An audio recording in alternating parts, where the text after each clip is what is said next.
नमस्कार। कभी ये ख्याल आया है कि किसी गुरु, किसी नेता या किसी आइडियोलॉजी के लिए हमारी जो आस्था है वो कब आंख बंद करके मानने में बदल जाती है? आज हम ना दो ऐसे ही पावरफुल आइडियाज के टकराव को समझने वाले हैं।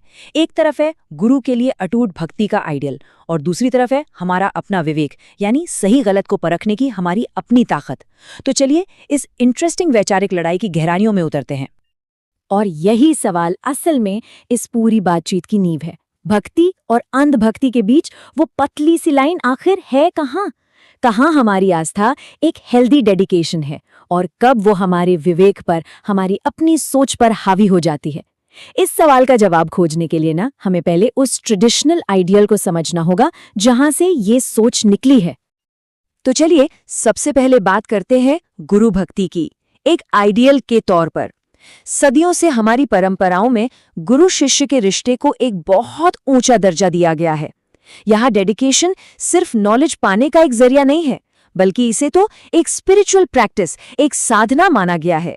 आइए देखते हैं कि यह आइडियल असल में कहता क्या है और इसकी जड़ें कितनी गहरी हैं। अब स्क्रीन पर जो ये श्लोक है ना, ये इस आइडियल का कह सकते हैं सार है। ये मनुस्मृति से लिया गया एक काफी जाना माना श्लोक है जो गुरु के लिए एक शिष्य का क्या कर्तव्य है उसे बताता है।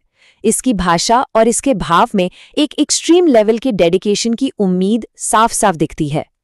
इसका मतलब बिल्कुल सीधा और साफ है। यहाँ कहा जा रहा है कि अगर गुरु का आदेश मुश्किल लगे, अपने मन के खिलाफ भी लगे, तब भी शिष्य का सबसे बड़ा कर्तव्य यही है कि वो अपनी जान की परवाह किए बिना भी उसे पूरा करे। जरा सोचिए, ये किस लेवल के समर्पण की मांग है।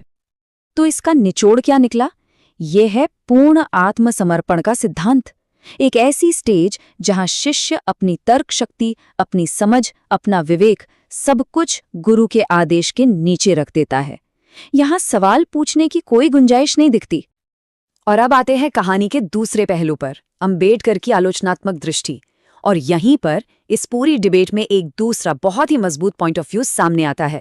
Doctor B.R. अम्बेडकर ने इस ट्रेडिशनल आइडियल को एक बिल्कुल अलग नजरिए से देखा और विवेक की आजादी पर जोर देते हुए इस पर बड़े गंभीर सवाल उठाए। चलिए उनके तर्क को समझते हैं। ये स्लाइड देखिए, ये दोनों विचारों के टकराव को कितने साफ साफ दिखा रही है। एक तरफ है प्राण देकर भी गुरु सेवा का आदर्श और दूसरी तरफ है इसकी आलोचना कि ये तो विवेक को बंधन में बांधने जैसा है। मतलब एक पक्ष इसे सबसे बड़ा कर्तव्य मानता है तो दूसरा इसे एक तरह की मानसिक गुलामी। डॉक्टर अंबेडकर का ये जो कोट है ना, ये सीधा इस विचार की जड़ पर चोट करता है। उनका मानना था कि डिसिप्लिन जरूरी है, बिल्कुल है, लेकिन जब डिसिप्लिन किसी इंसान की सोचने समझने की ताकत को ही खत्म कर दे तो वो तरक्की में एक रुकावट बन जाता है। उनके हिसाब से ये तो विवेक को कैद करने जैसा है। तो ये विवेक आखिर है क्या जिसके बारे में इतनी बात हो रही है?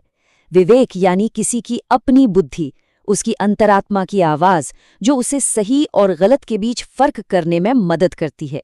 डॉक्टर अंबेडकर के लिए यही विवेक किसी भी इंसान और समाज की तरक्की का बेस था। तो अब हम इस पूरी डिस्कशन के एक बहुत ही इंपॉर्टेंट मोड़ पर आ गए हैं। हमने समर्पण के ट्रेडिशनल आइडियल को देखा और विवेक की आज़ादी के पावरफुल तर्क को भी समझा। और ये सब हमें एक आखिरी और शायद सबसे जरूरी सवाल की तरफ ले जाता है। और आखिरी सवाल यही है, क्या किसी गुरु, किसी सिस्टम के लिए डिसिप्लिन और अपने पर्सनल विवेक के बीच कोई बैलेंस बनाया जा सकता है? क्या ऐसा कोई रास्ता है जहां समर्पण तो हो लेकिन वो अंधभक्ति न बने, जहां अनुशासन हो लेकिन विवेक की आज़ादी भी बनी रहे? शायद इस सवाल का जवाब हम सबको अपने अंदर ही खोजना होगा, अपने एक्सपीरियंसेस और अपनी वैल्यूज के हिसाब से। वाकई सोचने के लिए एक बहुत जरूरी विचार है ये।